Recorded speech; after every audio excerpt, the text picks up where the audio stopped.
We want to bring you the latest right now on breaking news that happened earlier today at 4 o'clock. Multiple people have been injured due to a shooter on a news scene. Let's listen to Orange County Sheriff. Again, this is happening right now. This is John Mina. On the suspect in that case this morning. At 4:05, we received 911 calls about another shooting at that location and a shooting nearby.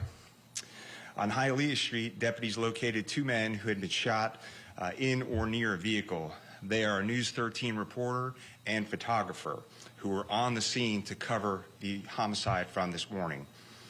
On Harrington Street, a woman and her 9-year-old girl were also shot inside of a home. It is unclear why the suspect entered that home. The victims were transported to nearby hospitals, and tragically, one of the News 13 employees has passed. So we have detained the person believed to be responsible for the murder this morning, as well as the shootings this afternoon. He is 19-year-old Keith Melvin Moses. He is being formally charged in the murder from this morning, and we expect additional charges for the shootings of the 4 people this afternoon. At 19, he has a lengthy criminal history to include gun charges, aggravated battery and assault with a deadly weapon, burglary, and grand theft charges. So I want to acknowledge what a horrible day this has been for our community and our media partners. I work closely with all of you and know many of you and know the very difficult job that you do, and also the very important job that you do for our community and for law enforcement. No one in our community, not a mother, not a 9-year-old, and certainly not news professionals, should become the victim of gun violence in our community. So at this time, I'm happy to take questions from you. Sheriff, did he see the news crew in that area? Was he returning to the scene, saw them there and fired? What does he say? So the suspect is not saying much right now. It is unclear if he knew they were news media or not. We're still trying to work all of that out.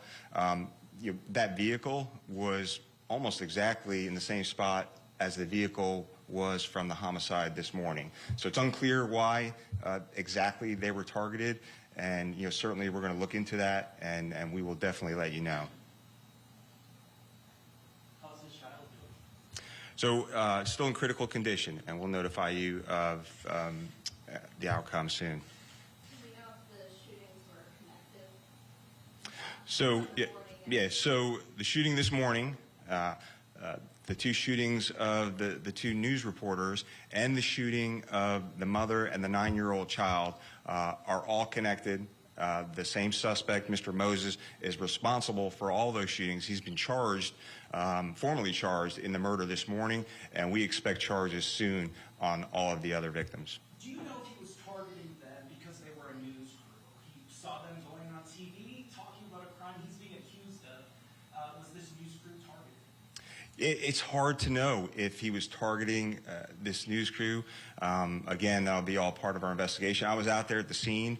The vehicle doesn't really look like a news vehicle to me. But then again, there was a photographer there, so that's possible. But that's all part of our investigation. He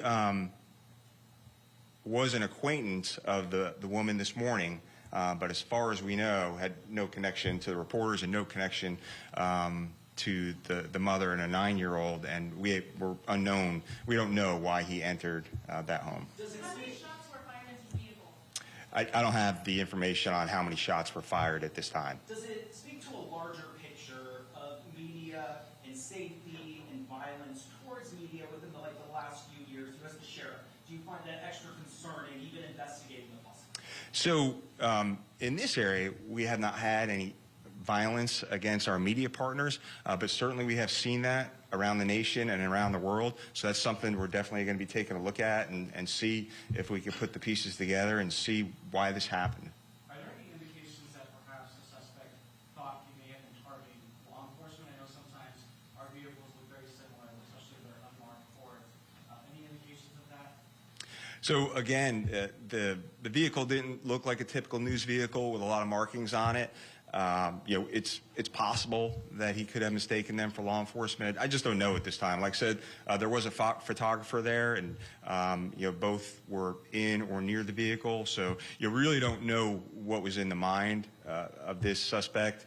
And hopefully at some point he'll talk to us about what his motives were. But regardless, he's eventually going to be charged with the murder this morning and then the 4 shootings this afternoon. Definitely murder on the news reporter. When this happened, was there any...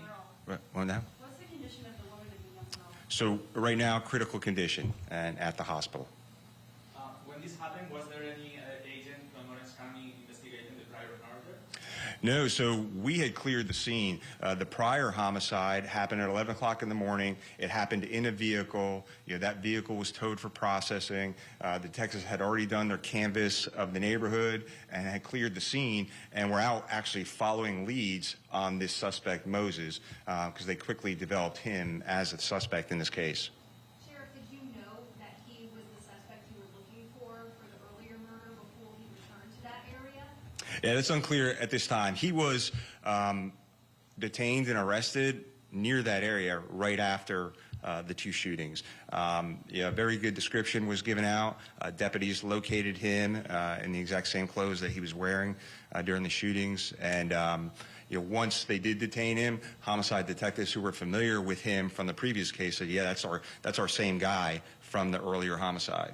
Sheriff, do you know how long Moses has lived in this area at 19? Seems like he's been up to a lot. Yeah, I do not know how long the suspect has lived in this area. And just to be clear, was a News 13 reporter and a photographer, correct? There was 2 different titles there. That's correct. So they were both in or near the vehicle, a reporter and a photographer. And unfortunately, one has passed. What is the condition of the other person? So the mother is in, critical condition. Right. What's the condition of the photographer? Yeah. So there is one News 13 media person who has passed from his injuries. The other person is being treated at the hospital. Do you know the situation at the hospital? Is it on lockdown right now? I have no idea if there's any kind of situation at the hospital, not to my knowledge. We have plenty of deputies in that area. Has there been any reports of witnesses saying that the suspect looked at several news vehicles or several vehicles to shoot inside? I am not aware of any reports that the suspect was looking at any other news vehicles. Any suspicious activity just looking into the vehicle? I have not heard that yet, no. Was the homicide this morning domestic related? Suspect by the victim? So it's unclear. It seems like there were 3 people in the car. The suspect shot the victim as they were in that vehicle on Hialeah.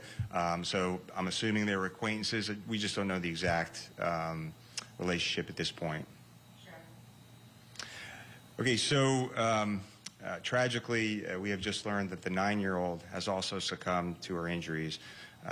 We were waiting on next of kin notification, so just wanted to let you know that. So, so we have the 20-year-old female who was shot and killed this morning has died. We have one of the news media personnel has died, and now the 9-year-old child has also passed from the gunshot wounds as well. So again, our hearts go out to her mom, who's also fighting for her life, and her father, and all of her family members, and of course, prayers and condolences to the news media and their family and friends of these media professionals. Sheriff, do you have a ballpark idea of how many other people were in that area around 4 o'clock today? Did other people witness this? So we're doing our canvas right now. I mean, it was 4 o'clock, so chances are there were people out and about. We're doing all the normal things we do during an investigation, looking for doorbell cameras and other cameras in the area. We're reviewing all that footage and certainly tracking down all the witnesses that we can. I'm sorry, can you reiterate, do we know whether the suspect had any connection with the mom? So that is unclear right now. So how it all worked, of course, we had the homicide earlier this morning. At some point around 4 o'clock, he returns to the scene. He goes to the vehicle where the news media people are at. He shoots both the people from News 13. Then he goes up to Harrington Street and takes a left, and there's a brown house up there. He walks inside the house and shoots the 9-year-old and the mom. And right now we're unclear as to why he shot them in that house. Really unclear as to why he shot at the news vehicle as well. No, he wasn't saying anything. We did, when deputies located him and arrested him, he was armed with a handgun, which we believe will link him to these cases as well. So just to confirm, the other News 13 employees, are they in critical condition? Yeah, they're in critical condition, correct. Where was the suspect arrested? About a block away from Hialeah. About a block away from the scene on Hialeah. It's all very close where it all happened. Very good. Thank you, Sheriff. Okay, thank you. You've been watching Sheriff John Mina talk about one of the saddest days I can remember as a news reporter, in that one of our colleagues, not here from Channel 9, but from Channel 13, has passed away after being shot. We just learned live during that news conference as well that a little girl, a 9-year-old girl, was shot. Motives we do not know. The little girl's mother is also in critical condition, and a photographer from News 13, Central Florida's News 13, Spectrum Channel 13, is also in critical condition. And Martha, the person who has been arrested, 19-year-old Keith Melvin Moses. Lengthy criminal history. Yeah, in very violent crimes in his past. Why this happened, we do not know. We will tell you that next of kin have not been notified. That's why the name has not been released. We can also tell you that we now have, it looks like, the pictures being shown. Can you guys pop back up this shot? Yes, I'm looking. This is the person that is, again, according to deputies, responsible for this violent string, a string that started at 11 o'clock this morning, where deputies say he walked up to a car with 3 occupants, killing a 20-year-old female. Deputies had cleared that scene, Martha, when this all went down. We were reporting when this happened, and you've been in contact with Felicia Ashley, who is our reporter, who had just finished her live report at 4 o'clock. And while they did not witness the gunfire, did see this person walking with a gun. Yeah, Felicia and our photographer, veteran photographer, Eulin Hodges, who actually grew up in Pine Hills, about 4:05, they were done their live shot, and as usually what happens when we're reporters, you're waiting for your next live shot. So they were all together when the sheriff said this person on the screen right there, this 19-year-old, walked by them with a gun, walked up to the crew, the News 13 crew. We don't know what the reason is. We don't know if they were targeted. They just don't have the answers right now because the suspect is not talking. Fired. Unlikely that he might even have known that they were a news crew, and that the vehicle, many times the vehicles that we have are marked, but in this case, the News 13 vehicle was just an unmarked vehicle that this young reporter and his photographer were working on, and our eyewitnesses on the scene are saying that that reporter was actually on his laptop when this all happened. He was on his laptop working on a story when he was shot in his vehicle, and then what happened after that, our reporter and our photographer went to render aid to the photographer and reporter that were injured. Felicia Ashley texted me that she was holding the hand of the photographer while this was happening, while Eulin, this is as 911 calls are being made, Eulin is doing chest compressions on that Channel 13 reporter, giving him aid before crews arrived. Then we know that the alleged shooter is believed to have then walked into a house where he shot a woman and her 9-year-old daughter. And as Sheriff Mina was giving us that live update, he learned that 9-year-old died. So we have a woman killed at 11 a.m. this morning. We have a News 13 reporter who was killed. We have a 9-year-old little girl. I have 3 9-year-olds. A 9-year-old girl who was killed. Her mother's in critical condition. The photographer is in critical condition. And as the sheriff said, we've seen the rising violence against the media in our country. And today it plays out here in Central Florida. We all know each other. And it's really hit all of us hard. Sheriff Mina said when he started the news conference, what a horrible day. No one should be the victim of gun violence in our community, yet it happens over and over again. Making this of course, so sad is this 9-year-old little girl is dead, and the reporter, while next of kin has not been officially notified, we cannot say the name, but we both know this individual pretty well.